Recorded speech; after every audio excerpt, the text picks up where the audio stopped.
Okay, we need to hit this console. Don't think there's anything else. I don't think so. Green paint flicks off the monoblock aluminium cabinet. There are rows of switches on the front panel, a frequency band, and even a keyboard.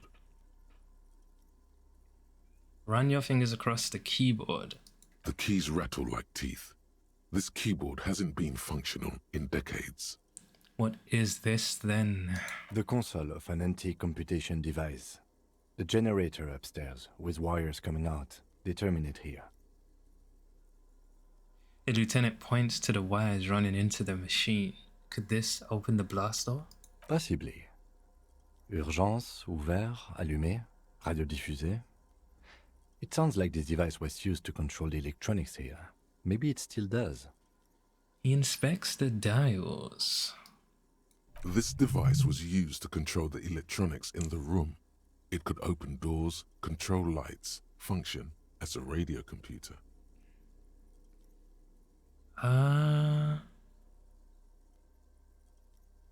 Slide radio dial. Let's do that first. The dial slides under the glass. Silently, you make out defunct stations on the UKV frequency. The words, Feld Insula, are written on the band. Insular. This is an off-air radio computer, I believe, used for military communications. The lieutenant leans in to inspect the cursive writing. Push light interior. Nothing happens. Okay. Turn emergency open. We need to restore power before using this, officer.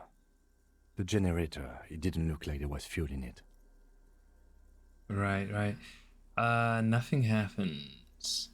He looks upstairs. Okay. We should look around outside. There are barrels all over. Maybe one of them still has something in it. He looks into the dim light to his right. The boat engine. Or we could get some from the boat engine. No. Failing that, we could go back to the mainland and get some from...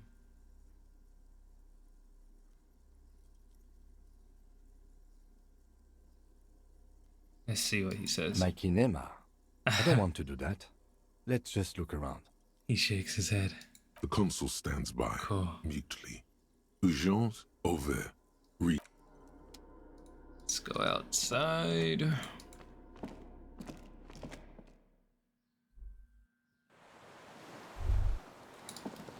Disco Inferno.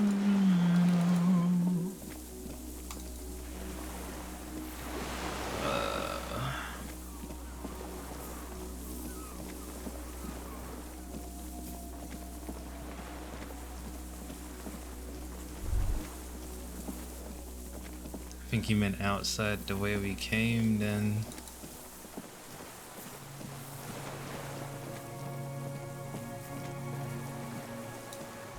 Oh? A weathered artillery map showing coordinates in the Bay of Revachol. An old medicine cabinet newly stocked with droyo meat.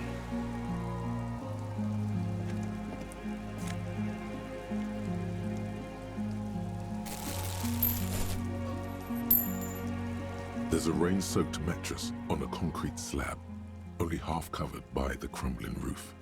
At the head of it, double embrasures, firing slits like two eyes in the wall. This looks like a good place to aim from. The lieutenant looks around. He steps closer with his hand on his gun. Inspect the mattress. A single-person mattress, modern, civilian use. Brand name, Marjorie. There's a fuel stain on the cover, along with cigarette burns. And an empty can of beans on the ground next to it, filled to the brim with cigarette butts. Pick one out of the can. The silhouette of a tobacco picker adorns the paper filter. The brand, Tio Moteri. I saw the same brand of cigarettes extinguished in Land's End, point west. Really? Could be a coincidence. Or the same person has visited Land's End and here. Looks around. I didn't see any signs of smoking inside though.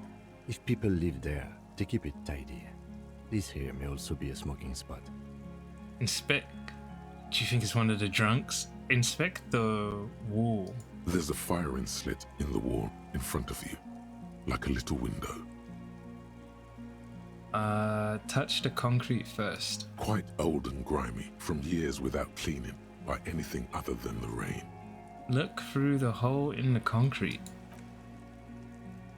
The springs screech as you lean on the mattress and crane your neck to look out. Trepidation, a tingling feeling in your stomach. A small piece of Martinez coastline opens up in the square in front of you, like a tiny landscape painting. 1 kilometer across the water. The ruins look familiar. One left, one right. On the left. A towering skyscraper, its top floors shaved off by artillery fire. Capeside apartments.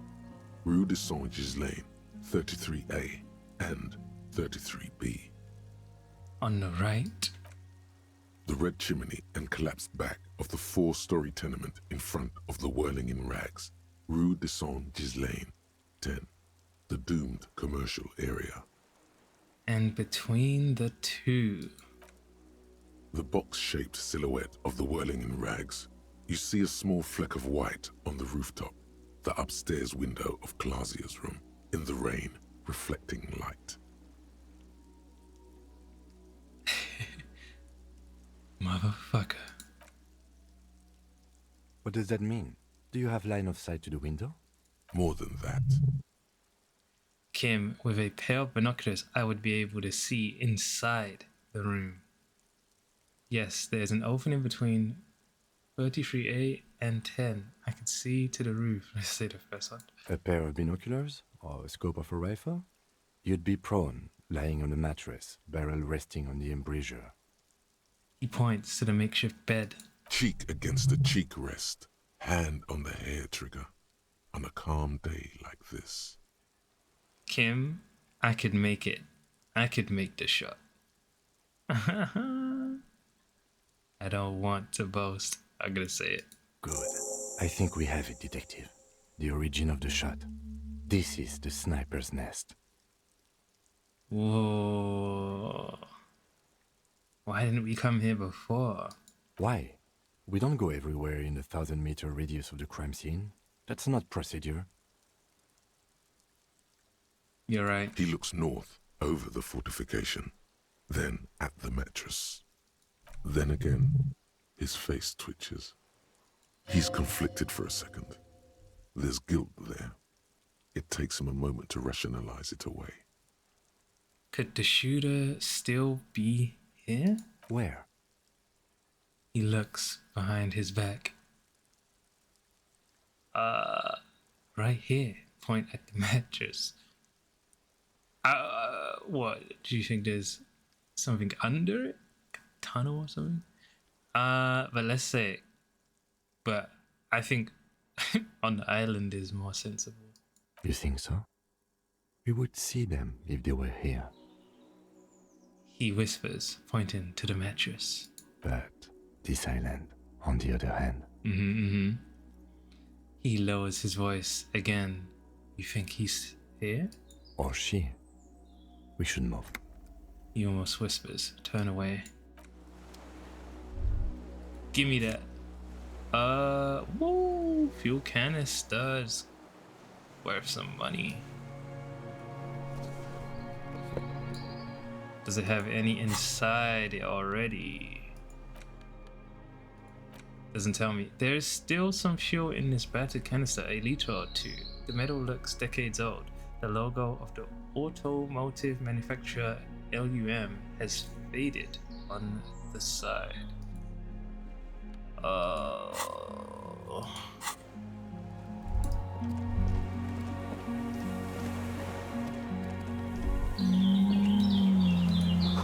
You feel eyes on your back. Someone's watching you, but you can't say where. Sheesh.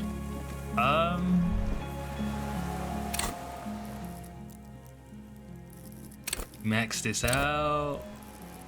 That's what I'm talking about. And can I spare?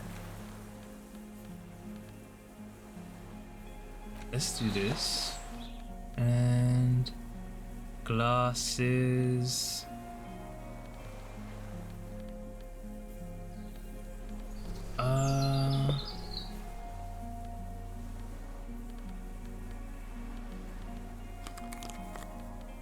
Composure.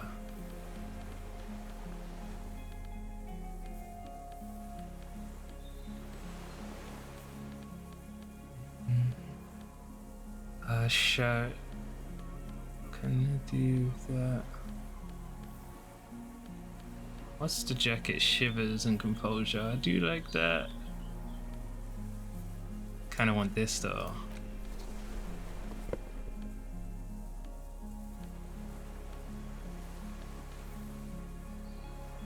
Shirt.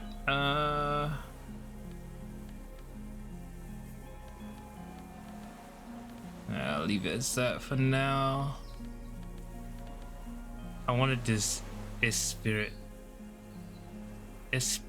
de Corpse. I want more of that. See if anything else pops up while I walk around.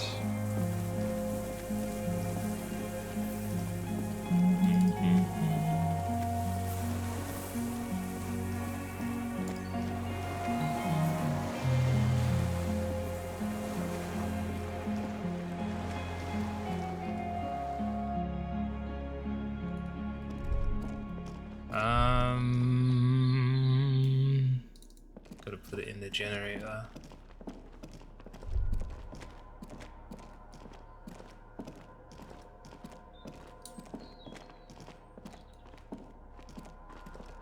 This old cylindrical generator, the lieutenant assists you, holding the canister up to the fuel tank as you tilt. Dark brown, viscous fluid pours out, and the room fills with a chemical smell.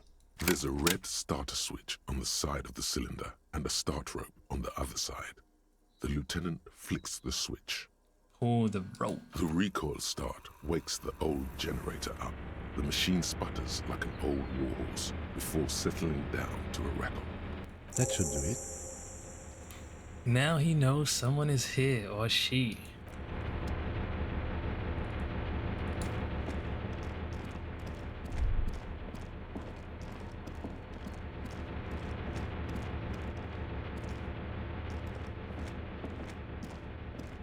A dim golden glow animates the console.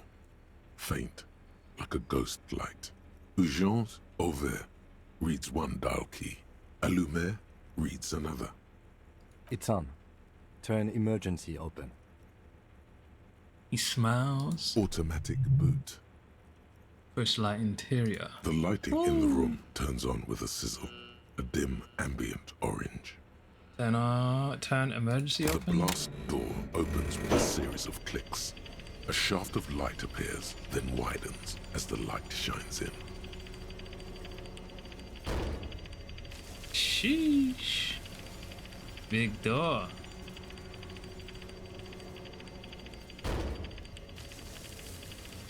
Oh my god, I didn't realize it was so big. A sudden wave of anxiety makes your skin crawl. After you. The lieutenant gestures at the opening. Before, outside, when we were walking across the sand, I felt someone watching me.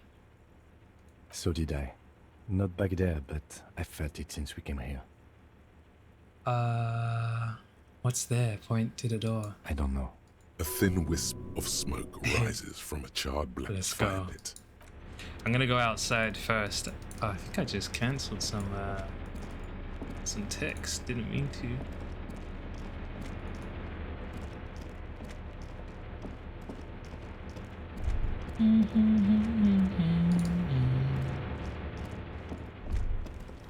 before I go in there, is there anywhere else? Just want to make sure.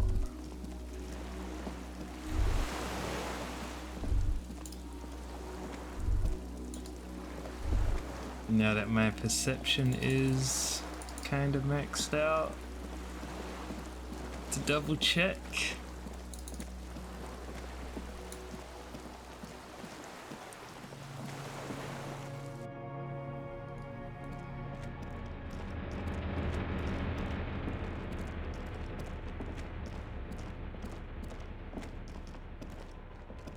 Sheesh. I don't think I can prepare any more than.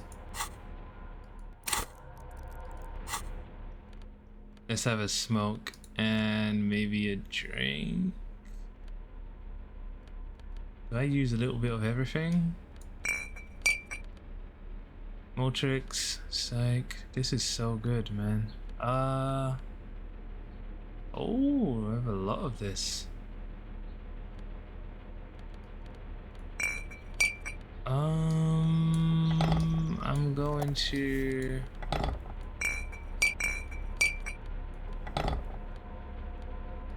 I'm gonna pop one of each, I feel like, if the game lets me.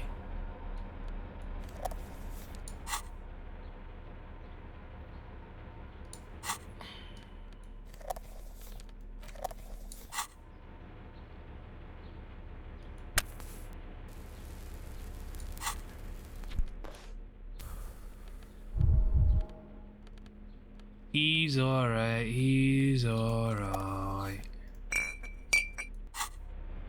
He is looking good.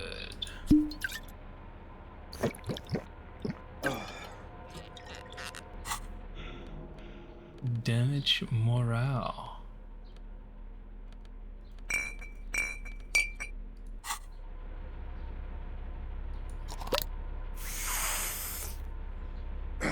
Party hard.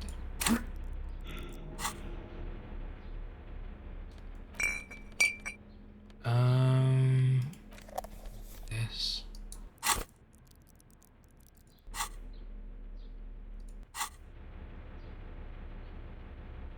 think we're good. Walk slow, it might be dangerous. Understood. Okay, you know what? Maybe I don't need the flashlight. Yeah.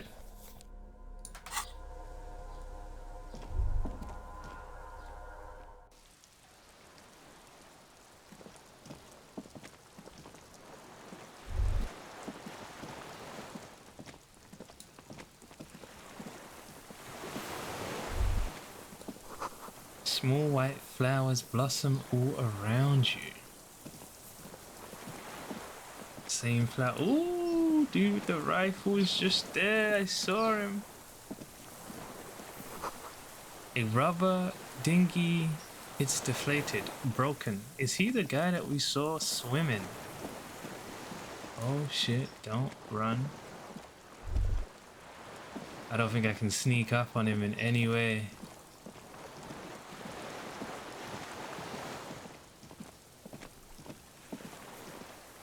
Gotcha.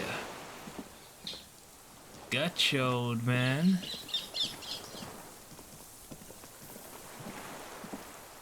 An old man wearing tracksuit trousers leans on the frame stock of his rifle. He gathers a big ball of spit in his mouth. Ugh. Then spits it out into the extinguished fire before him. He raises his black eyes, hooded by creased eyelids, to meet yours. Unclouded by cataracts, his eyesight is sharp. He's practically tearing up from spite. Hatred got the best of him a long time ago. This man hates everything. I'm thinking, I wonder if he meant to kill the girl or the dude. Probably the dude. The dude's probably killed some of his people before. Are you the fire guy? You've retained your eyesight. my eyesight. Yes, helps me see all the shit. A shudder of disgust passes his right side. His left side remains motionless.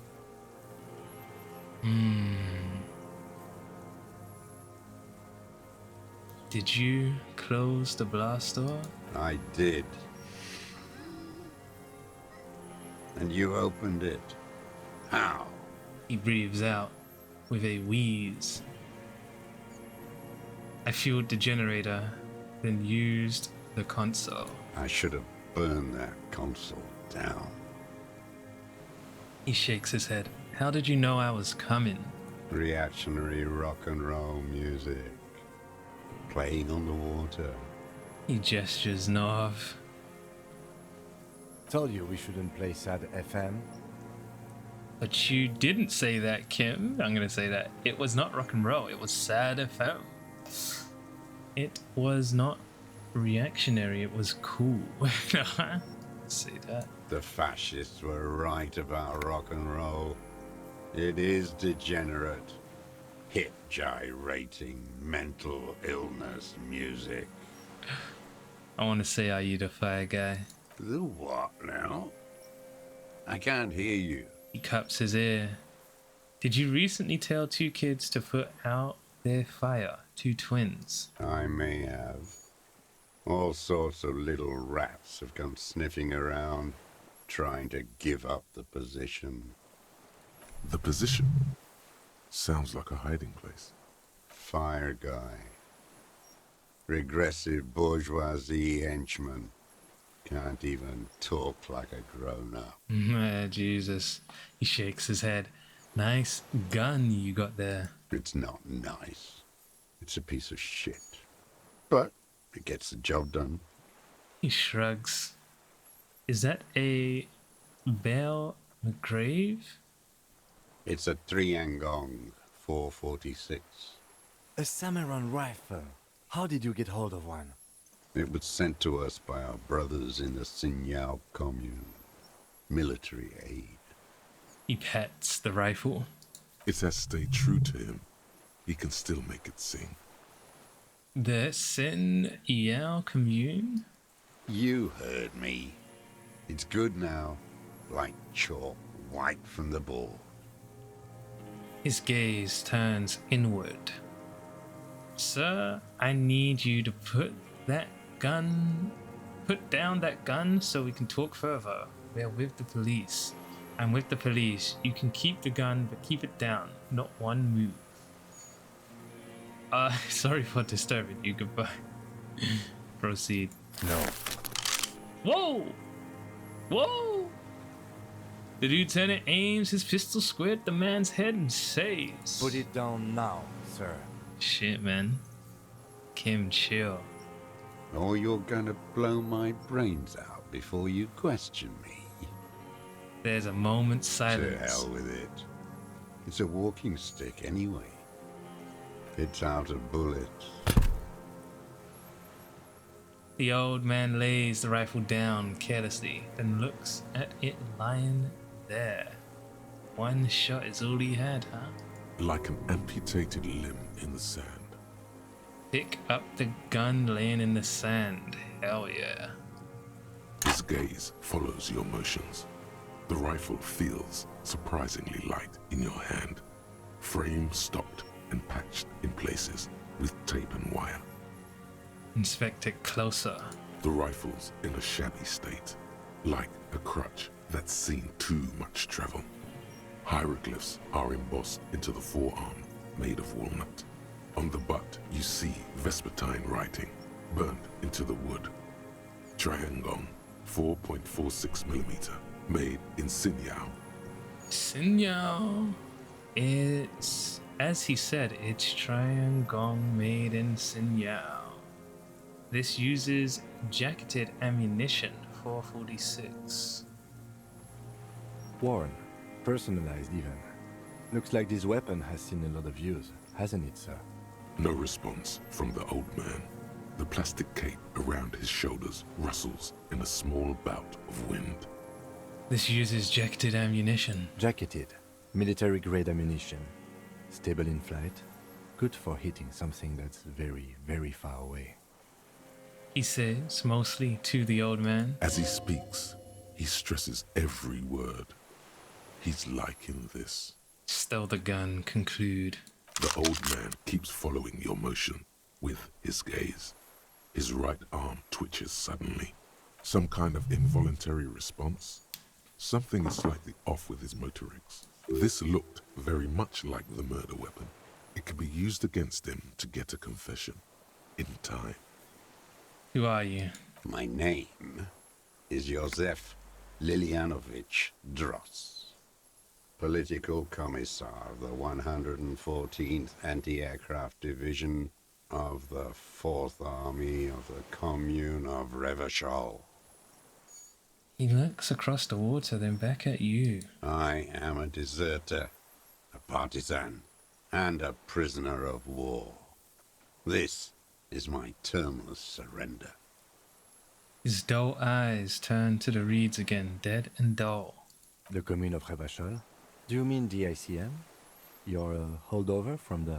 The lieutenant forgets to close his mouth. From the Insular Indian Citizens Militia, the army of the revolution. I was recruited in Jamrock in '07, trained in the École de Contrôle Orient, and consigned to emergency defense duties in '08. I left my unit on the eve of the landing. When I returned here on May 14th, the commune had fallen. Still armed and ideologically trained, I wrote a criticism of myself and resumed partisan duties. He's like that guy that died. And we took his clothes. The old man's friend, but he kept it going for real. How long have you been on this island? 43 years. No. I've been on other islands too. He looks into the fire. A wisp of smoke rises from somewhere between the charred logs. I was in a resurrection until they turned it into a spa in 18. Then I was an E-48, a nameless sound, until the sea washed over it. Then I came back here. That was 22 years ago. So he literally just stares with his gun, looking everywhere. And when he sees someone that he's, sees as the enemy, he's blowing them out until his ammo goes.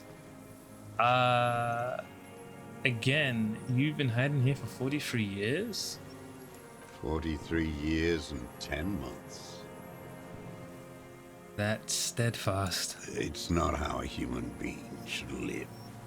But I had to. I couldn't just forget. I couldn't just forget what I saw. He grimaces, clearly in pain. He just couldn't. You couldn't give up. He nods. But he can now. What have you been doing during all this time? Hiding, fishing, waiting. He looks across the water. Where the afternoon grows late, on Rue de Saint-Ghislain, people walk home. Street lights will soon be lit. Further inland, the streets are alive with workers, men, women, children, street hawks and migrant laborers. The temperature is steady. Alto cumulus clouds form above Precinct 41. 2 police officers step out of the Whirling in Rags cafeteria. Satellite officer Jean-Vic Mayer inspects a series of burnt black letters splashed across the plaza mosaic. Patrol officer Judith Minot points west. The fishing village. She glances at her watch. We meet in 15 minutes. It's a 10-minute walk. The officers go, leaving behind the writing, still smoldering. One day, it says, I will return to your side. Always waiting. The old man turns his eyes from the shore and back to you. For what? For her to return. Her who? Girl child. Revolution. I come from there. Point to the mainland. I can assure you that is not what the people are planning.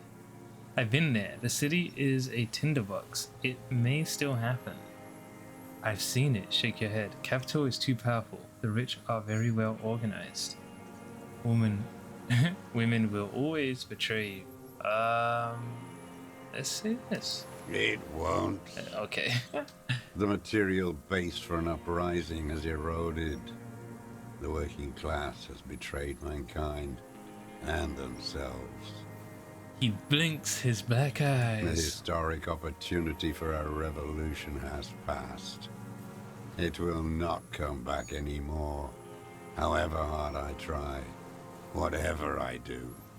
I was trying to tell him what he wants to hear, to maybe befriend him a bit, but you know. What has he done? Perhaps a confession would lighten the load. What have you done then? This is not the time to push. What can I do? What is there? The old man suddenly looks around, confused. Oh? You said you deserted your unit. I was just 16 years old, 15 when I volunteered. I had a lapse of faith. And of courage, too. Clears his throat. Lapse of faith? You could say I misunderstood the historic role of the proletariat and thought Mazovian socioeconomics were fallible. For a second, I doubted the irreducible laws of historic materialism. A second is all it took For what? for reaction to take hold. What's reaction? It wasn't reaction. You were just afraid. Oh god. And when was this exactly? It's the same thing. You haven't seen it. Not really. Not naked. It's impossible not to be afraid. And this was when?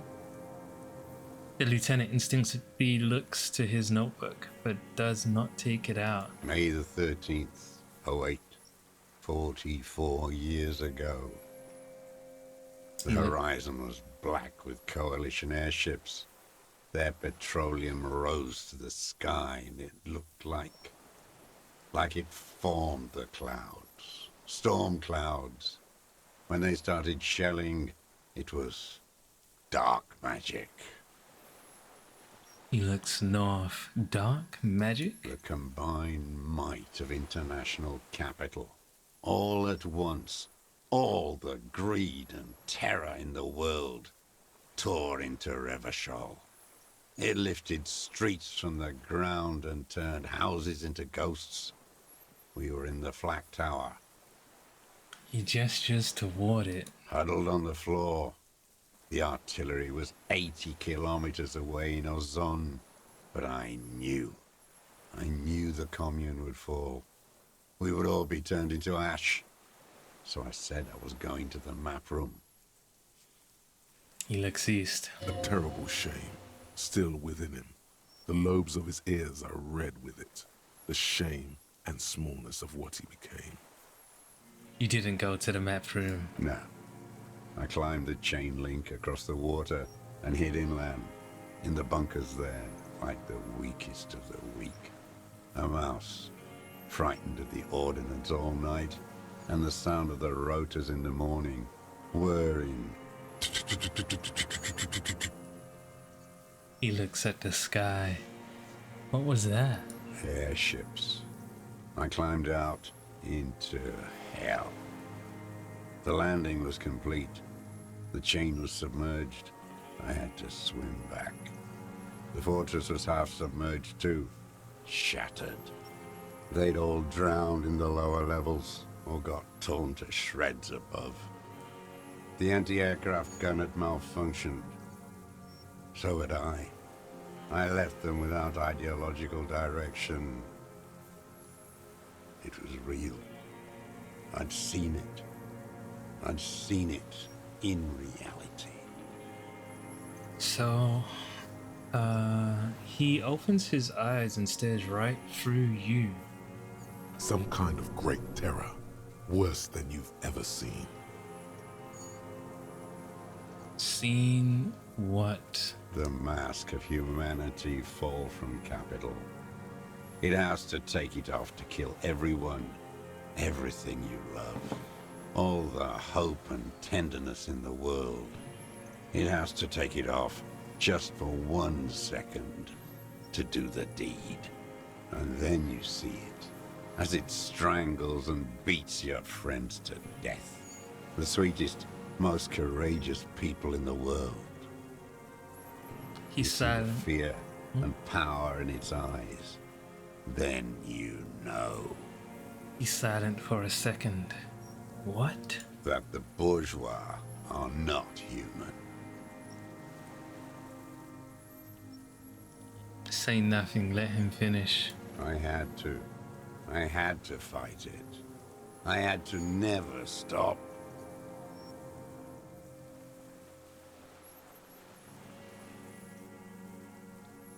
The old man falls silent. His black eyes keep piercing your skin as he looks to some great distance behind you, shaking his head slowly, retreating from it. What is this place, this island? It's not an island, Dwat. It's a defensive fortification of the commune of Revachol. And I am its last surviving defender. He looks around. What was it used for?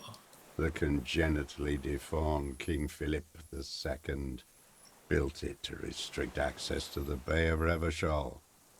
We captured it in '02, retrofitted the fort with an AA gun to defend against an airborne landing. Against the whole world. You mean the landing retaken of Revachol? Coalition military called it Operation Deathblow. I later found out on the radio they called it He winces. Deathblow. You're one of them. Tell me, who speaks like that? We had 50 million people on Caillou alone. First, I'm not one of them. Let's see how he takes that. Sure you are. You're our CM. Answer me. Who calls an operation against 50 million people Deathblow?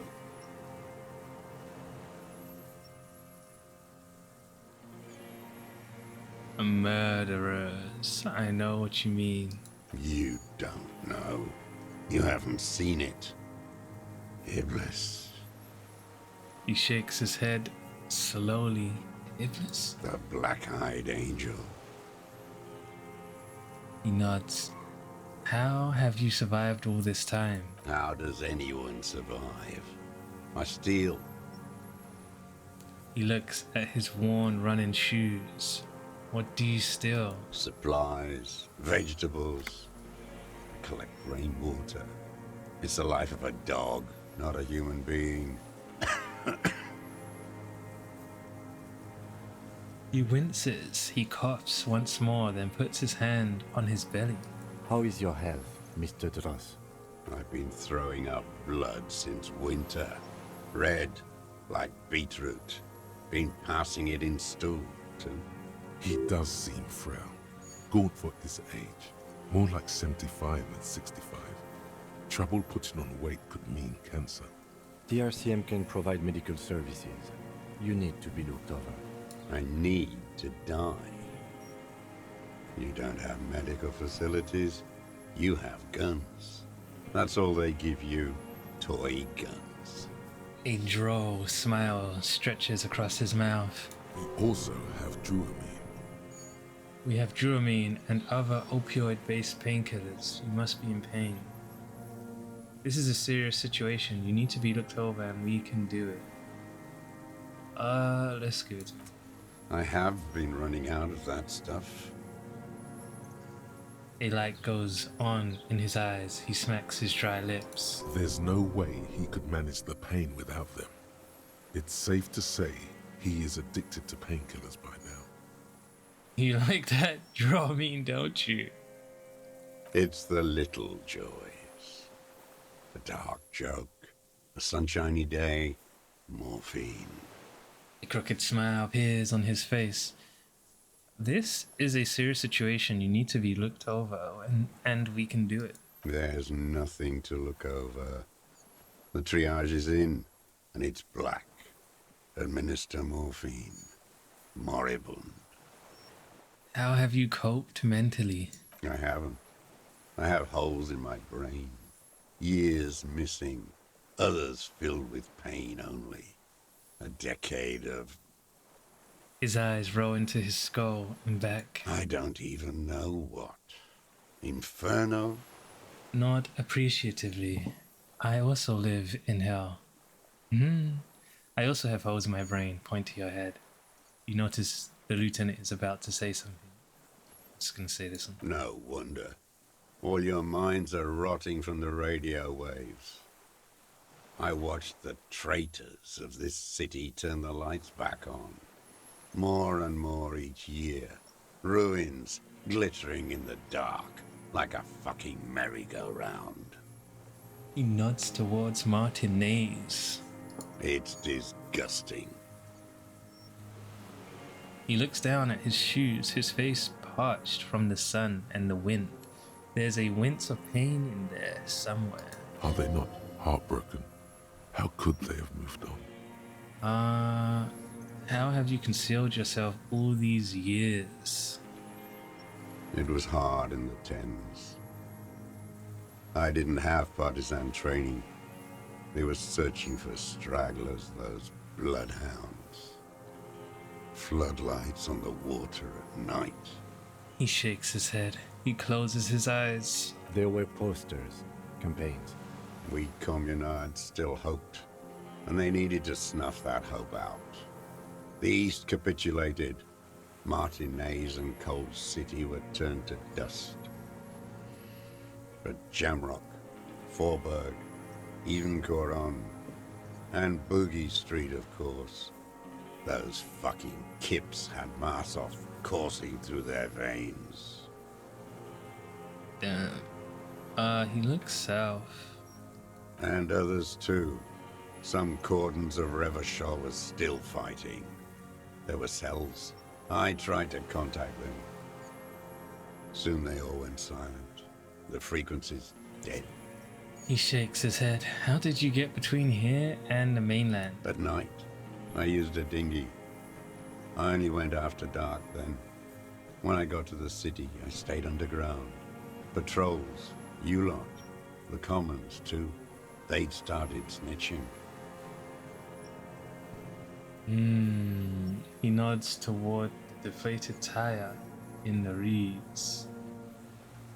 In the city, you move underground? From bunker to bunker. Not anymore. No one cares now. I don't even have to hide. They think I'm another antisocial vagrant. I could walk straight into that town if I wanted. I just... He falls silent, his gaze fixed on the shacks huddled together across the water. Yeah, this guy just feels like he has no place. Why don't you just walk there? I don't want to. They're all traitors. Pigs, rabbits, and dogs. Men without ideals are only animals. You didn't know about our dude, though. I forgot his name. He does not want to see life moving on. People forgetting, drinking, laughing. The weapons cache under St. Gazane 22B. Point to it in the basement. Have you been there? So you finally found it. There must have been a small squadron's worth of arms in there. Elmer Graves, right? They were damaged beyond use. He looks at you, then pulls the raincoat tighter around his neck. Let's say they were damaged beyond use. I know. So you've been there? Sleeping. Some nights. Ammo scrounging on others. Those McGraves were shit, even before they corroded. Some had bullets in the chamber, however. You feel the dots connecting. Little dots on the map he's walked across. There's a small bunker under the failed building. Have you stayed there? The propaganda bunker. I used to, but not anymore. He coughs. Propaganda bunker? They stored leaflets there. Broadcasting equipment, too. Made broadcasts, I think. Propaganda officers. I buried them with their leaflets. They killed themselves. 2 young boys. Killed themselves? A lot of our boys did. I spent some winters there. Never liked it. Kept thinking of them. No need to go underground anymore. It's better in the ruins, on the ground. He stares at the ruins of the failed building. One more question. Do you smoke Teomotiri cigarettes? I do. Ever smoke them on the mainland? Point to Land's End. They're good. Plenty of tar. I like that boy on the pack, too. Reminds me of the last century. He nods. Tell me another thing. The old man looks across the water at the city, the ruins, the motorways rising above it. You said this is your termless surrender. You're with the RCM, the coalition-appointed mob that enforces bourgeois morals in Revachol. He waves in your general direction. We're not coalition appointed. We just try to help you. You're the RCM. You represent the Moralist International, the enemies of humanity who took this city. I represent their adversary, le Parti Communiste d'Insolande. He stares at you coldly. Take me to them as a prisoner of war. I have relinquished my weapon. I can no longer serve. No superiors can relieve me of my duty. You bulldoze them all to a mass grave for trying to free humanity. His hand shakes and he breaks into a coughing fit. A spray of blood from his mouth on the black charcoal in the fire pit.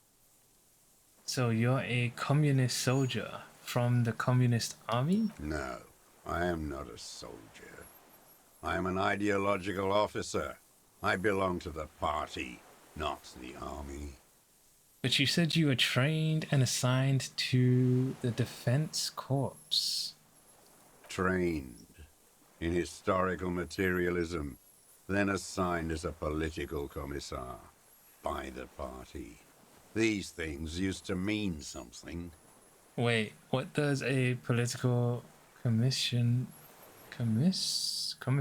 do? The old man does not answer. He tilts his silver head and looks at the reeds. You see a small tremor pass through his legs. His job was to assure the army answers to civilian control and follows the ideology of the commune. The lieutenant says softly. Scientific communism.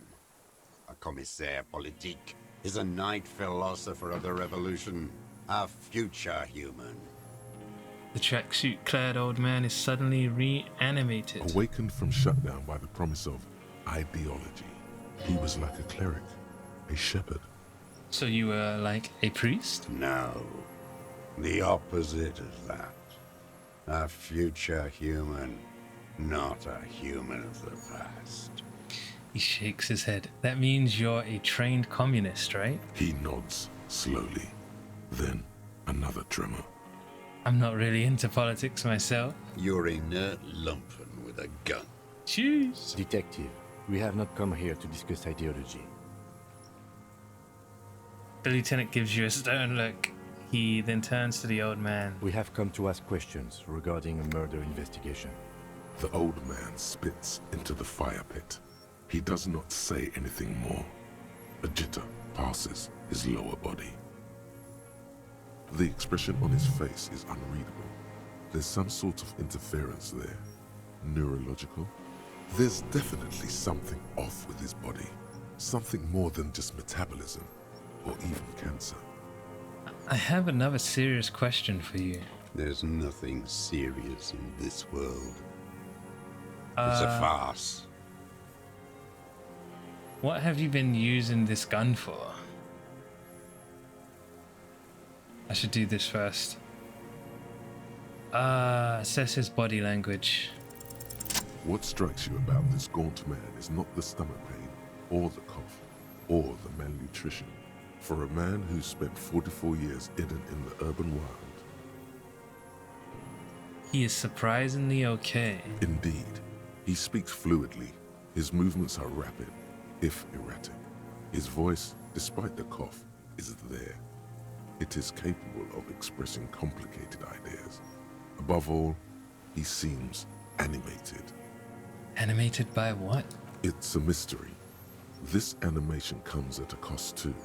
Erratic hand gestures, thought processes cut off like threads, as he just stares at the logs or the reeds. He also suffers mood swings, bubbling to the surface, unconstrained by his nervous system.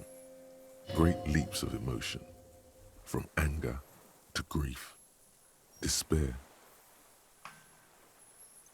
Wouldn't a foul temper be a byproduct of his life? Perhaps, but his seems more than that. The inner turmoil takes unexpected turns, as if forced on him in a way. In summary, you sense some underlying neurological disorder. Dementia? You've seen demented people before. This feels similar, yet different. When his thoughts move, they are lucid, keen even, not senile. Is it some kind of substance damage? Like he's addicted to something?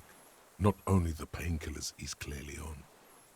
Mr. Droz, are you on some kind of psychoactive substance? No. I won't be stuffed full of shit like the rest of this city. He snaps out of staring through you. You said you take painkillers. The lieutenant follows your lead. I take them to cope with pain. The people of this city use painkillers because they have pain. Untreated illnesses, not enough money for a greedy doctor. He is indeed very lucid at times. It's not a downer, rather an upper, judging by his snaps. How about Pyrrholidon? I don't know what that is. He shakes his head. Are you on amphetamines? Like some kind of decadent rock star. He doesn't dignify it with more of an answer. Mr. Droz, are you okay? How is your memory? No, I'm not okay. I shit blood, and I'm surrounded by insane people. He waves his hand, chasing something that's not there. There it is again. Erratic hand motions, bouts of rage, and the stomach thing too, of course. Could it be a symptom of overdosing on something? Something even you have not tried? Keep your eyes peeled. What have you been using this gun for? I've used it for killing people. Here we go. A trail of blood. The lieutenant smells it too. Killing people? It's a gun. That's what they're for. You want a moralist euphemism? Defending your family and your property. I haven't done that. I've used it to kill people. Interesting. During or after the war? The lieutenant nods. There is no after the war. Class war is never over. He shakes his head and smiles, his teeth rotten black. This is it. You can feel it, like battery acid on the tip of your tongue. Something you haven't felt in a while. But what? This is what you live for. This is the shit. The great serotonin jackpot. The solution. Go in straight. No euphemisms. He doesn't like those. No. Be careful now. Slow and steady does it. Make him repeat it first. Don't mess this up. Remember, he wants to tell you. Get personal.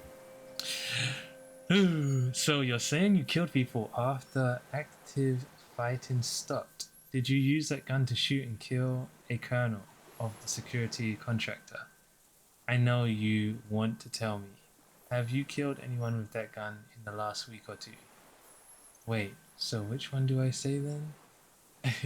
Nothing comes to you. Silence. His black eyes look at you, and in them a chill like electricity running up your spine, crawling into your skull. What? All is not as it seems. Detective.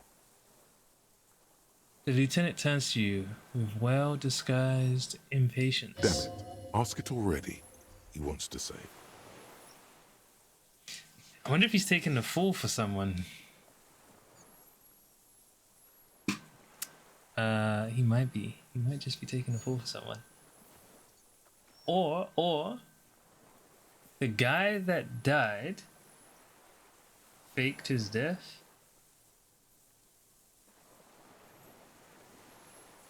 Yeah, I'm going all over the place. The guy that died could have faked his death.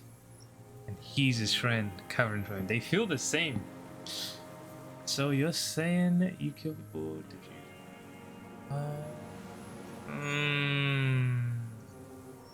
Let's say this one's going hard. Did you use that gun to shoot and kill a colonel of the security contractor Cronell? The who now? He leans in and cups his ear. He heard you. He just wants to hear you say it. You're in. The corpse in ceramic armor hanging behind a well in the rags. Did you shoot him? The fascist death squad who took a bullet in the mouth on the night of March 4th. His name was Letty. He was part of the security detail here in Martinez. A beautiful, strong man sent here by the honorable private military company. Let's just say this. His name was Letty. Oh, yes. That one.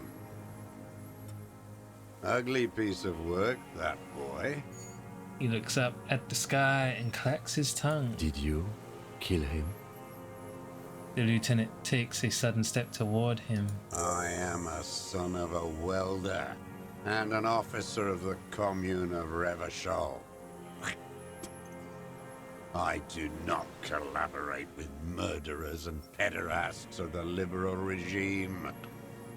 He spits a big one at the lieutenant's feet. A drop of blood in the saliva. Tear into him. Pile it on him. Everything you got on him. The more, the better. The gun. The murder weapon is the perfect opener. The scent of blood in the air. But what else? There was something you can't remember.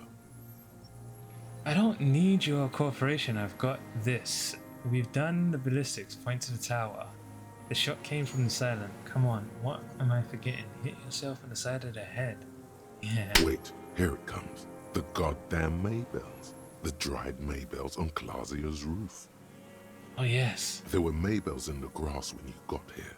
They're revolutionary symbols from the war. Nowhere else, nowhere in all of Martinez have you seen them this spring. Wait, don't forget the footprints. The diagonal prints in the dust in the secret space behind Clausia's bedroom. Now they're gonna come up. Of course. Thank you, Head. Thank you. You got it.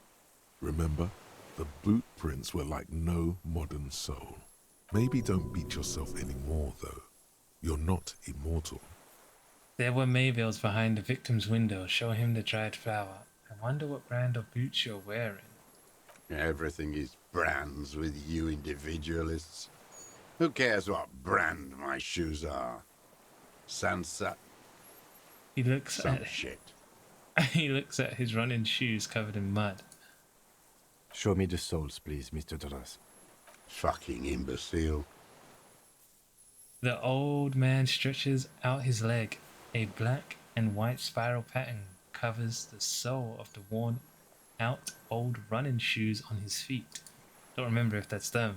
The maker is Sensorique. The model is Cordobe, and the size is 43.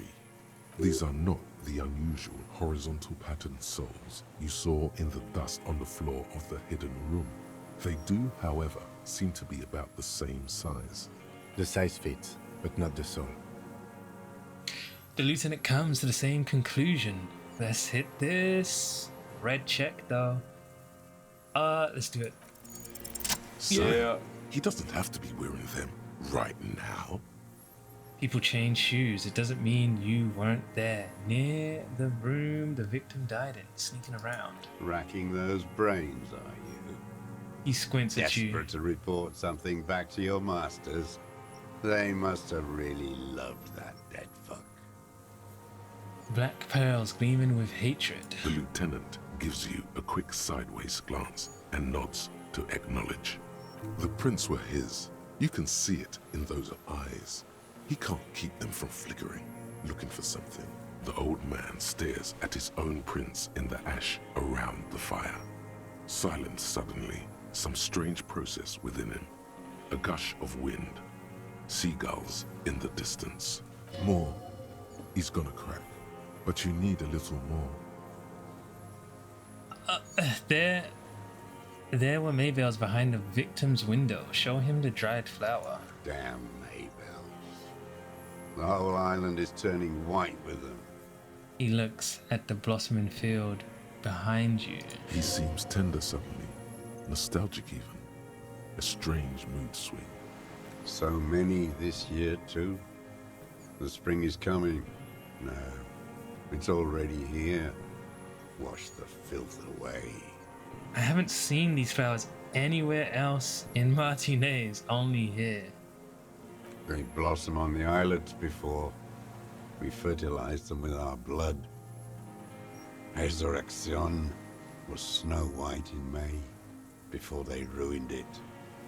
He looks to the water. South, the Bay of Martinez is dotted with little freckles of islets, turning green, with white flowers in white snow. The coast, too, before they piled their containers on top of it, filled with broken, useless trash for fat-fingered bourgeois children to play with. Damn. You must get around a lot to stay undetected all these years. Do you know any secret paths? Pinball workshops? The lieutenant's voice is soft, friendly. I may. A curious tremor passes his face. A young woman called Classier. Ring any bells? These dried flowers were behind her window. Classier. You know her, right? She had intimate relations with the victim, the mercenary. With the victim. He turns his sight from the whitening field of the flowers and falls silent. Then the muscles in his jaw twitch, a spasm. There is a small tremble. Looks like a smile. A crooked smile. Yet isn't quite voluntary.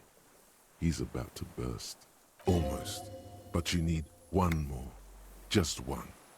Or maybe two. We've done the ballistics. Point to the tower. The shot came from this island. I saw you poking around there, looking for evidence. You're damn diligent when it comes to dead fascies. Did you like the view?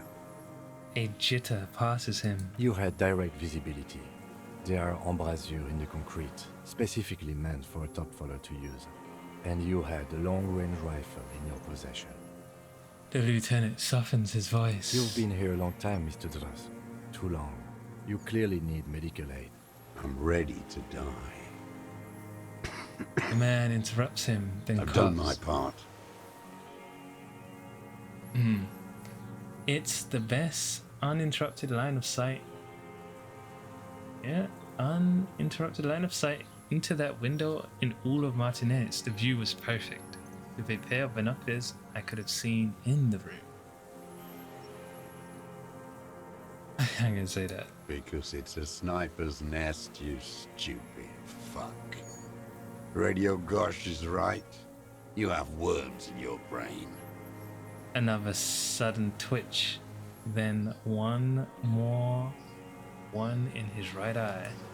Leave no stone unturned. Get him on what matters most. I don't need your cooperation. I've got this. Show him the trio. The tree and gone 446. Not a lot of guns around that use military-grade ammunition, are there? It's a real gun. Not like your little musketeer pistol. I've seen you prance around with that. Jumping hoops for the liberals. He points to your sidearm. You look like imbeciles. Why don't you ask them to give you real weapons, eh? Going against automatic rifles with a flame bomb. Of course you got all those boys killed. He chortles. Damn, he saw you. He's watched it happen. So he saw you. Okay, so what? Don't let it divert you. We saved a lot of them. Elaine, and that musician, we handled it. Stop changing the subject. We have the murder weapon. Point to it. You know what? You're right. I'm convinced this made the shot. Should we call it? The lieutenant looks at the weapon demonstratively, dramatically asks, "You think we have the murder weapon?" Yeah, let's see this. 4.46 jacketed ammunition, modified for range. We have it. This is it. I'm calling it. We have the murder weapon. Good. The lieutenant takes out his notebook and draws a single line. This feels good, doesn't it? Tearing things up like this. When you have the murder weapon, you have the killer. Murder. The old man does not say more. He just glances into the reeds and then twitches once more. Like a marionette on some invisible string. You know who he was. A coalition-trained murderer. Armored and armed. He wasn't human. The blunt end of a hammer. Dripping with blood. He was a rapist. I'm not saying he didn't deserve it. He was a killer, but he was still under the protection of the law. He was a soldier too. He was a man. Let's say this one. Beating us to the ground. Moaning with joy. You hounds get so thorough when a company-trained killer dies. I haven't seen you on this coast for 40 years. You know, maybe I should have killed one sooner. He breathes in with strange animation. Got your attention. Now you stop beating druggies and prostitutes in your basement. Now you come to investigate. Not when they die by the hundreds. He looks you dead in the eye, pupils shaken. He breathes through flared nostrils. So you shot him. Oh, the inhumanity. One paramilitary less in Revachol. You can almost see him squeeze a tear out of his eye. His fists begin to tremble from the anger. The lieutenant raises his right arm to hush you. Hush. He does not need to be pushed anymore. The ball is rolling, while the lieutenant listens, holding his breath. Hold your breath. I had them in my sights. Both of them. Him and the whore. I was breathing with them, in phase, and I pulled the trigger and flew on the air until I landed in his mouth. He begins to smile. I didn't think I had a shot like that in me anymore. I did. I saw him kneel there with his mouth full of death, and that stupid look on his face. And his dick still in her. The smile quivers. Then, a hot flash of rage almost carries the smile away. Some dark peace. Then what? Nothing. I went to sleep. Next morning there were Maybells everywhere. The world was white. Or what's left of it, anyway. My last spring here. I knew the fascists would come to avenge their own. And so they did. Mr. Dross, are you aware you're confessing to murder? The lieutenant asks after a second of silence. Yes. A single word is all he When gives. you were looking at them, the victim and a young woman having sex, through the scope of your rifle that night, before you shot him? The lieutenant takes out his notebook slowly, very slowly. The old man nods. Why? Because that's what they were doing. He shrugs, then smacks his lips. The motive. This is where the motive is going to come from. You can coax it out of him. The lieutenant's preparing the ground. I don't understand. Do you, detective? I don't understand this part. He turns to you. Why were you looking at them that night? I'm always looking. He cocks his head to the side, then turns his eyes to the city. Another tremor passes his right side, lower in intensity. Are you always looking through the scope of a rifle? I'm just trying to understand. He explains. A rifle scope has the best magnification. Helps him see all the shit. And if you don't like it? Click. If it's part of the shit you see. Then you pull the trigger? Yes. Think of it as a form of critique. He looks the lieutenant in the eye. Start with when he first saw him. It will give him a chance to ramble. Sheesh. When did you first see the deceased? 3 weeks ago, when the rich hag came in on her galley. Her honor guard came in tow. Rich hag? Wrinkled up whore. He nods. Oh, good strong word. I use it often myself. What is it with these whores and pederasts? Aren't you a communist? Cough. Moving on, the victim arrives in time. I say, Black sexual morals are a bourgeois ploy. As to pederasty, the party legalized it in '04. My party, not your liberal masters. he spits it out on the dying coals. So don't you sermonize me, you racist shithole.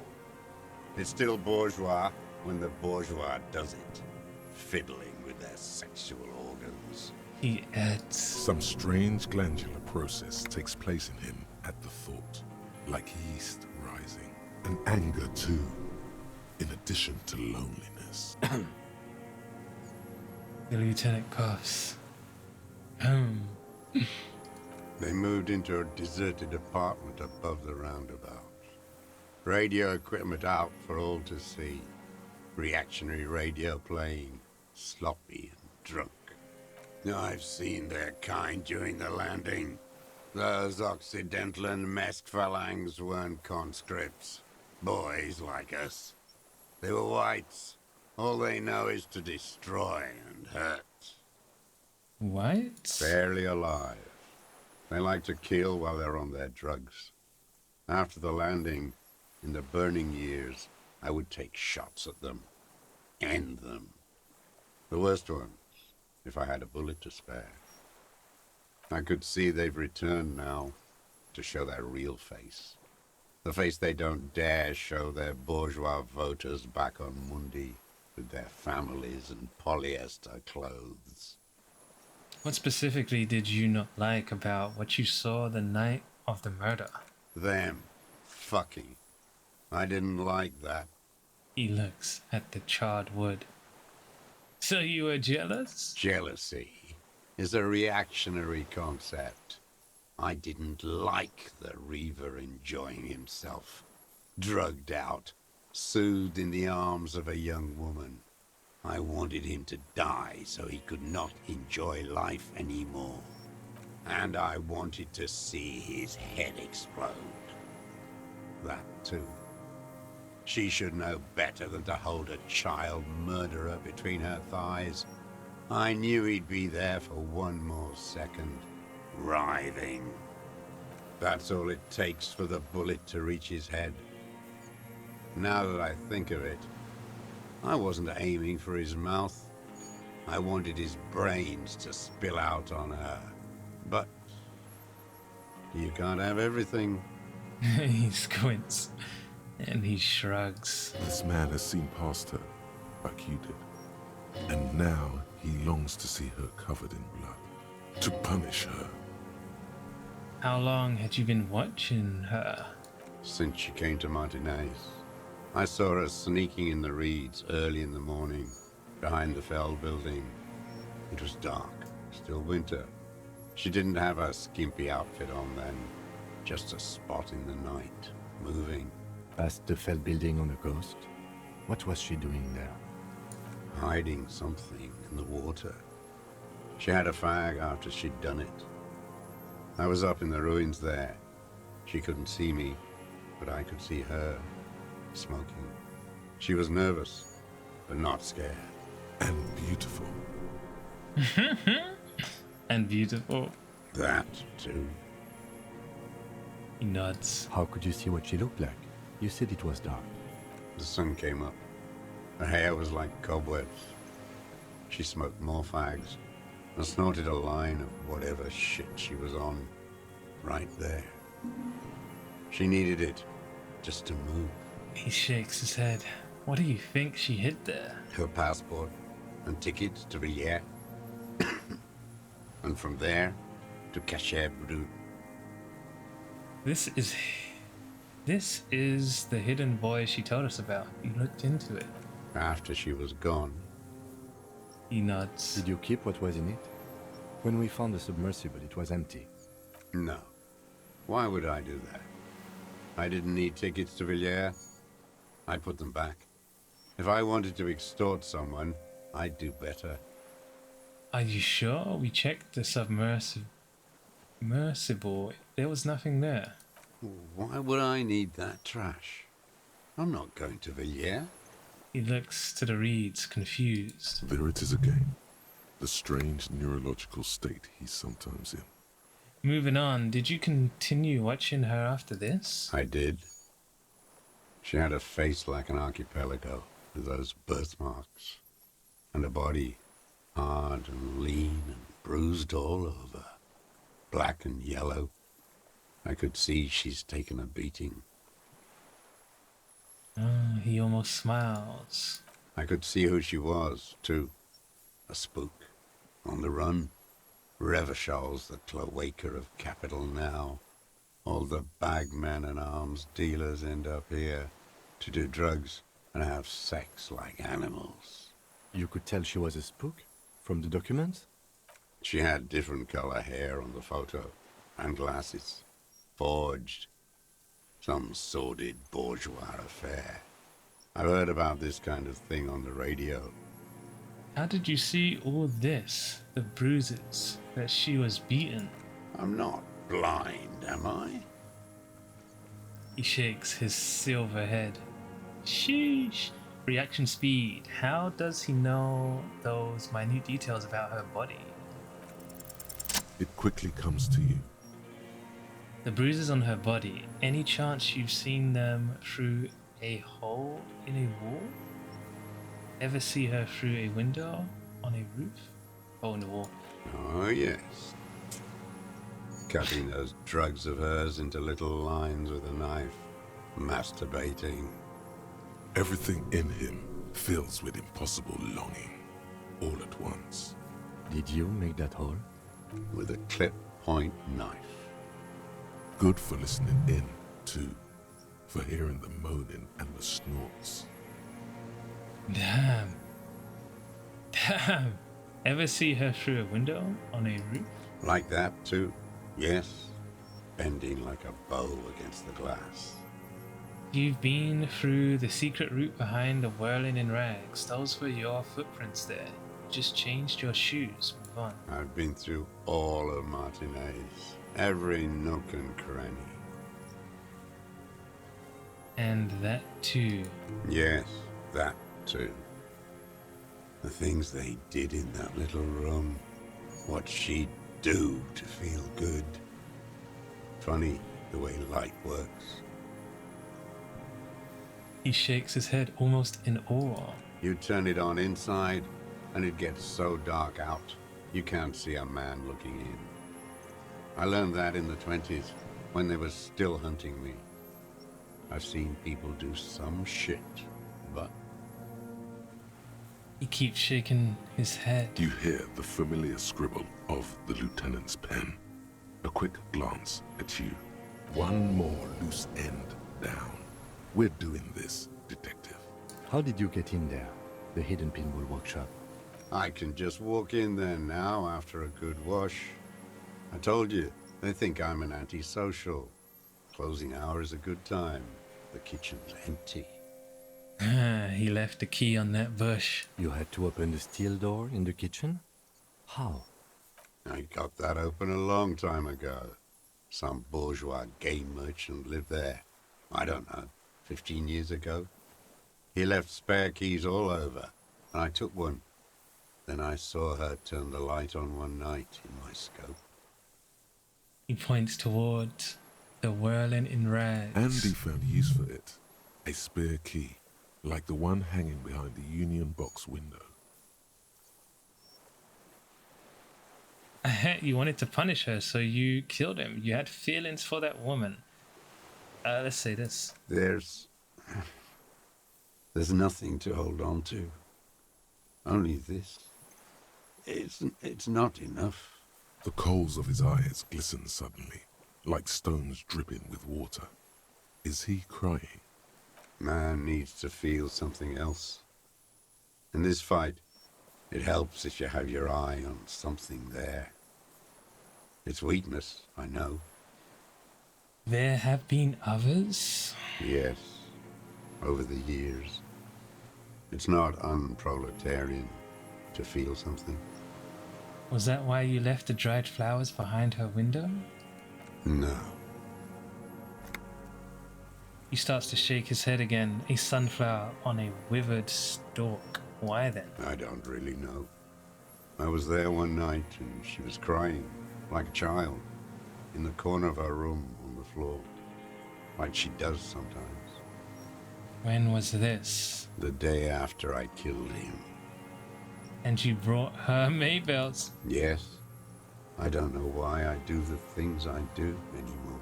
He looks at the charred logs. It's as if something put the thought there, to leave the flowers.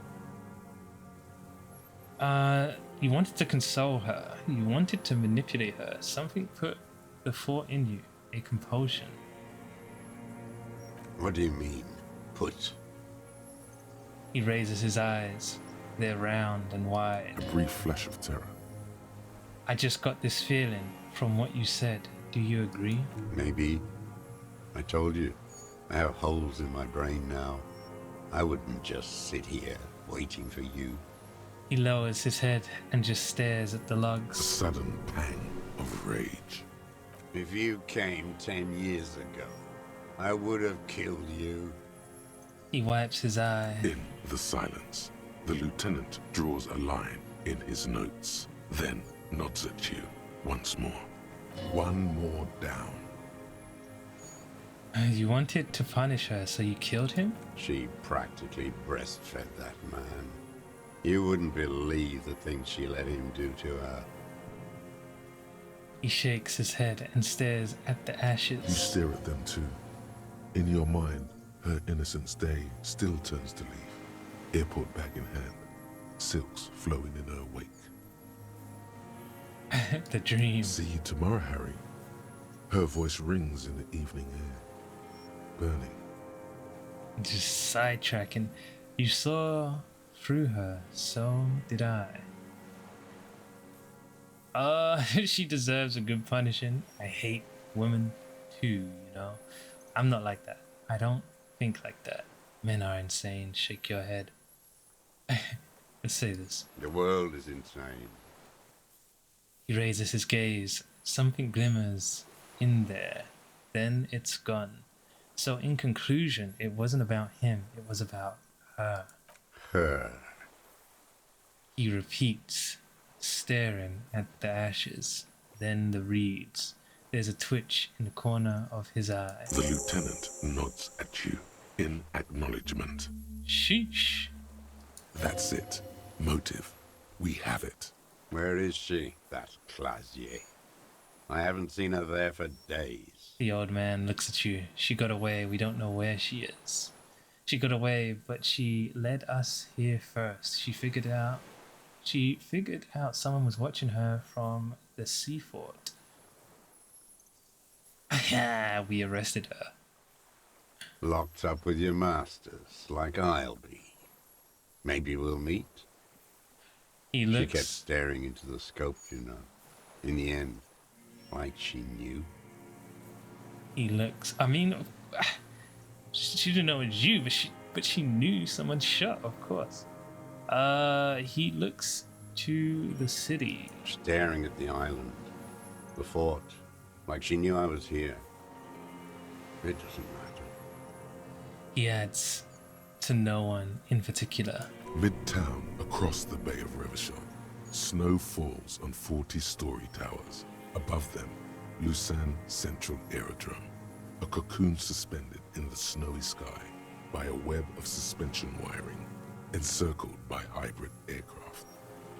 Look north. On the platform, a young woman is withdrawing from amphetamines, barbiturates, and alcohol. Yet still she smiles among the crowd, among the great ghosts of the city she's leaving, for another, far south, smaller, distant, hidden, not like the great chandelier she sees sparkle in the night below her. Streetlights, towers, tenements, and water, and across it a dark strip of ruins, barely visible if she didn't squint her eyes. There, on a dilapidated jetty in a nameless village, 2 police officers and 1 special consultant look across a narrow strip of sea. The ruins of a sea fort stick out of the water, built by Philippe II, reappropriated by the Commune, then lost in the landing. I'm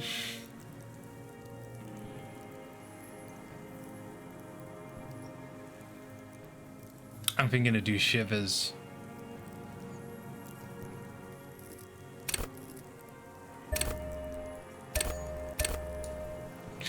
Dong, dong, dong. He's there, doing what exactly, I don't know.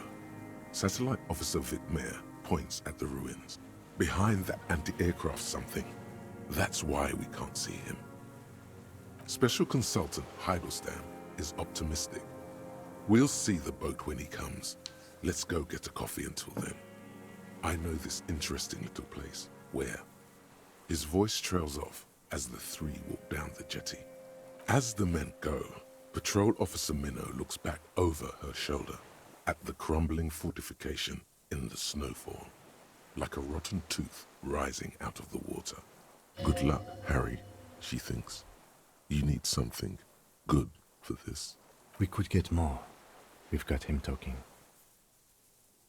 The lieutenant uses the opportunity to tell you in a lowered voice. You could get more out of him. He likes talking. Enough. Take him in. Bend his arms behind his back and end this. No. Been looking at anything else you haven't liked? A tragic comedy. Druggies, prostitutes, and rentiers. He shakes to life. A strange little engine seems to fire up in him again. It straightens his back. Detest pushes the cobwebs out of his eyes. Pushes the melancholy aside. He relishes it. More specifically. Specifically, the whole city is a charnel house. Stripped clean and draped in neon. But Martinez is the worst. He shakes his head in grave disgust. How come? Because of the racists. Everyone is a racist in Martinez. It's their favorite thing to do in the whole world. Listening to race-themed radio shows.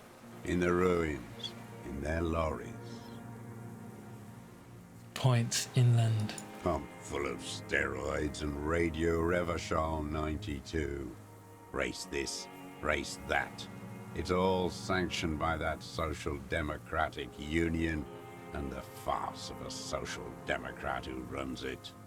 Mr. Clare? Yes, the fly larva in his container. He let some nihilistic advertising yuppies erect a statue of Philippe III, a syphilitic murderer, on the town square, to spit on the working class. Anything more? Not since the serfs of ancient Pericarnassus has history produced a more inert social class than the Martinez proletariat. The rest of Revachol at least pretends to rebuild. These people still live in ruins. In tents, like animals, like those boom-boom morons on the ice. A pity they didn't drown in that tent of theirs. He knows everyone. He keeps shaking his head with sorrow for the sight he missed. That all? The worst of them is the blood-drenched Sucrion on her yacht, licking her lips. The old whore's gone now. Her gun-toting porcelain men are dead. So, actually, no. The worst is that old cop parading around in his uniform. Oh, he doesn't like throwing him. balls all day. It's not enough that the racists and liberals are dancing on our graves. The old loyalist ghouls still parade the ruins too. Every morning he's there, while the parasites he fought to protect are off in Ozon, or Quayamoran, or some other island they built their palaces on, feeding on drugs and having sex with their own children. Gee, say nothing. That's all the rich really want. Sex with their own children. Throughout history, even the royal bloodline of the suzerain, it's all just an excuse for them to have sordid sex. At least that old cunt, Frisell, is now dead. Now I have some questions about this. We did good when we pushed him under the horse car. Until, in the 30s, those disco whores.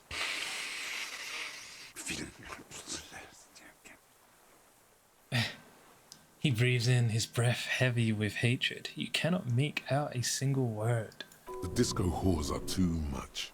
Hatred shuts down his brain's language center, leaving only a nonsensical sputter.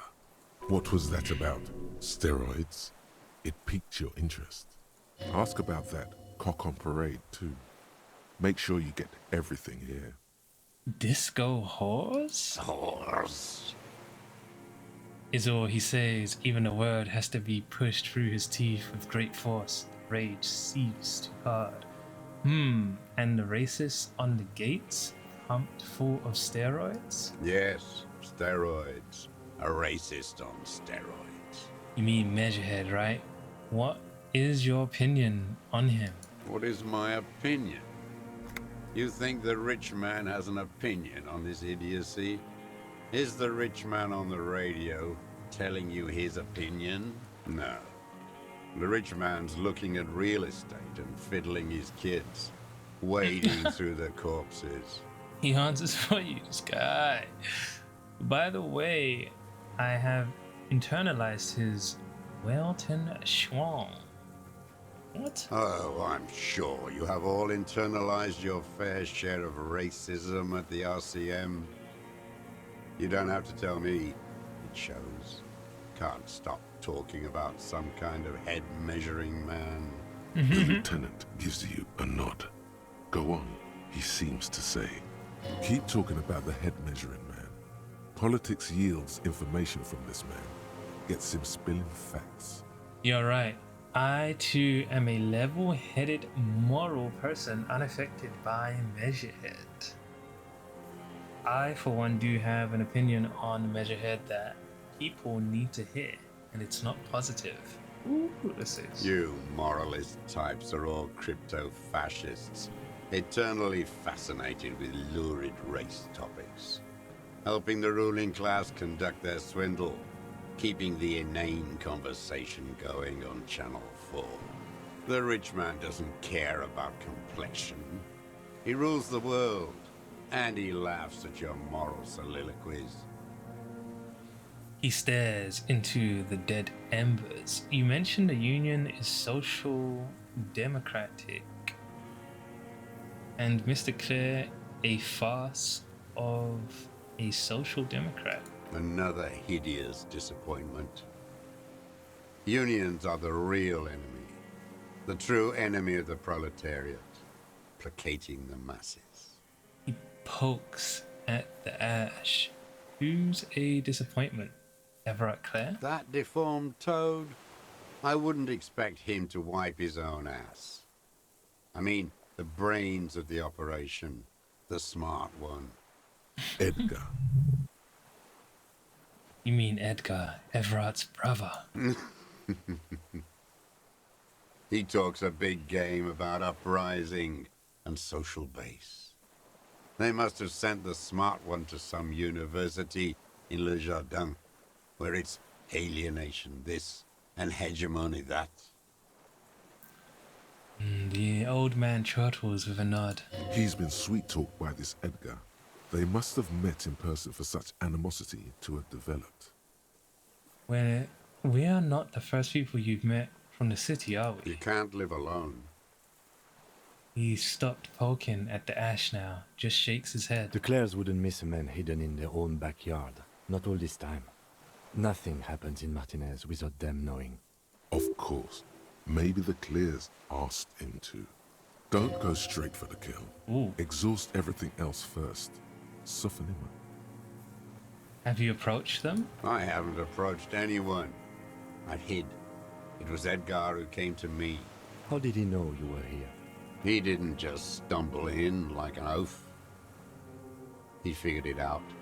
Some kids told him about a monster on the island. I told you, he has brains. He nods to you. He points to the path leading to the tower. Stepped right off the boat and walked down where you came. I even kept the door open for him.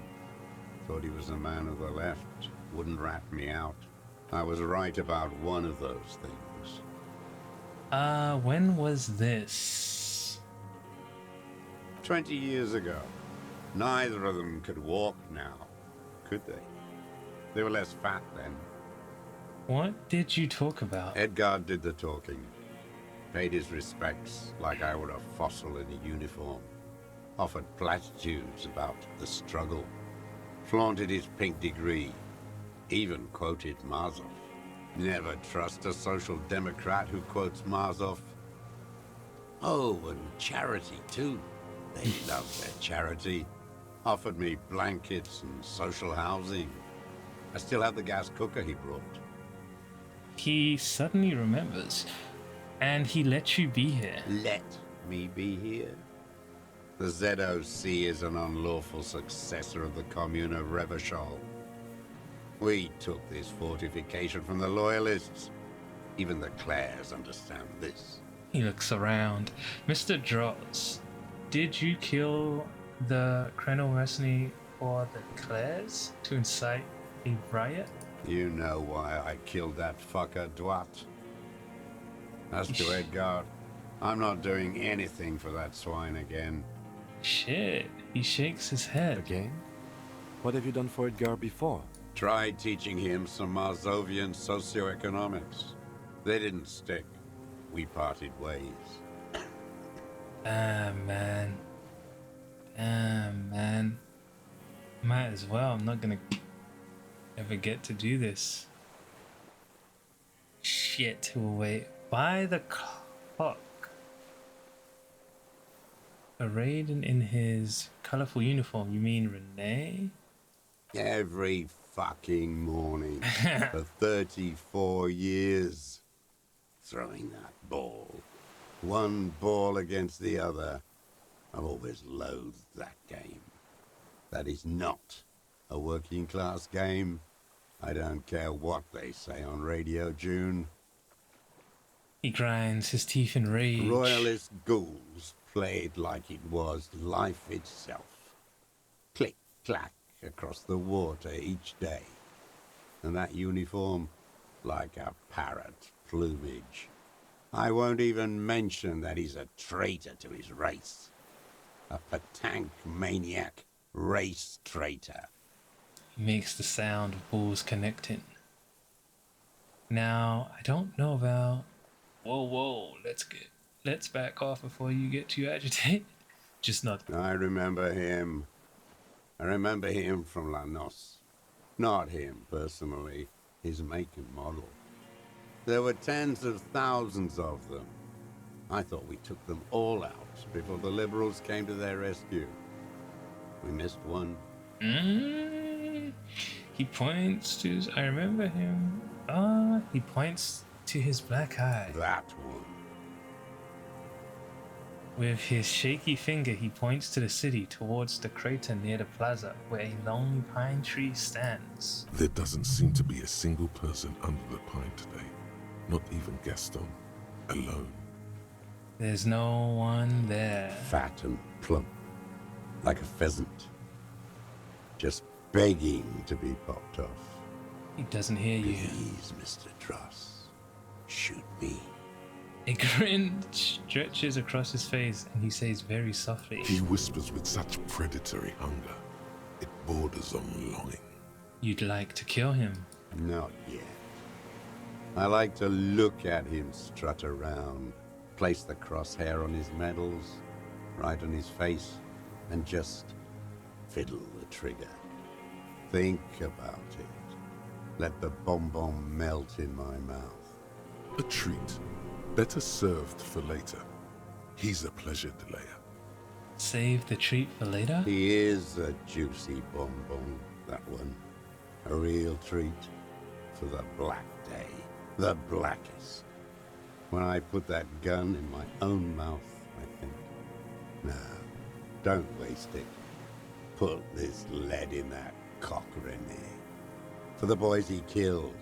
And then I look at him throw those balls, and I suddenly feel He lets out a wistful sigh. better.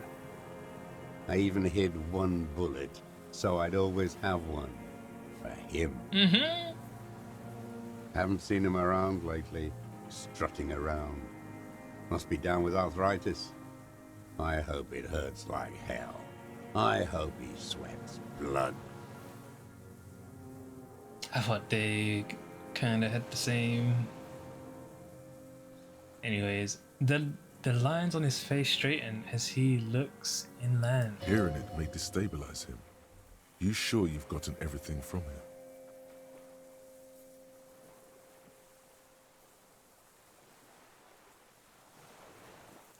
Bad arthritis. Yes, he's not playing this week.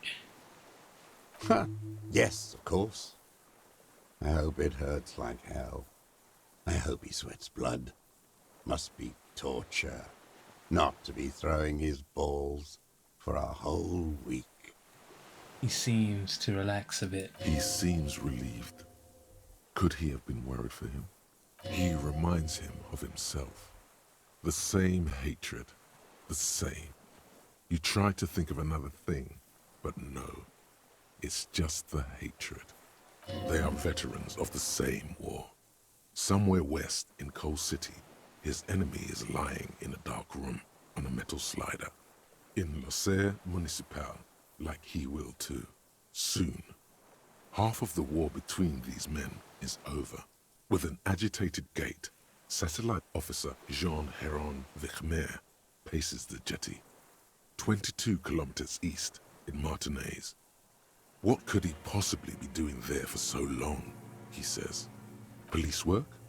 Patrol Officer Judith Minot replies, with a tinge of hope in her voice. Tinge of warmth, too, against the cold air rising from the water. You know about that, René? Yes, where is he? I hope tenses he up. doesn't have debilitating arthritis. Or kidney stones. He can still come out to play with balls and get shot in the head, right? Oh my God. He's even worried for him. I don't think I have anything to lose. René is dead. He died of old age a couple of days ago. No, Yes. I waited too long. I waited too long and now he's dead? The old communard looks at you, his blackberry eyes shaken in disbelief. I'm sorry, Mr. Dross. I understand you knew him for a long time. The lieutenant says softly. They're all dead now. Fuck it. He just shakes his head. You cared about him? All human beings care about each other. I cared for seeing his head explode. And now, God damn this one. A little flash of anger. He reminded him of himself. The same hatred. The same. You try to think of something else, but no. It's just hatred. I'm sorry. Fuck you. The old communard says, staring at the ground, seemingly to the island you're on. Are you okay, Mr. Dross, to go on? You think I haven't seen people die? It's all I've seen them do. Fuck and die. All the other plans we had. To love. To colonize the Pale. It's all fucked. He's not okay. This is just another black day in a row of black days. I'm glad we Something talked about strange this. is keeping him together, making him No. endure. Glad we talked about what? That's it for now, old man. Stay put. I ain't going anywhere. Is there a way I can get my logic up? No. Ooh, I would need to find the right one of this. I really don't think I'm gonna get the XP to do it. Shit. I might as well. Fuck. Nah. Damn.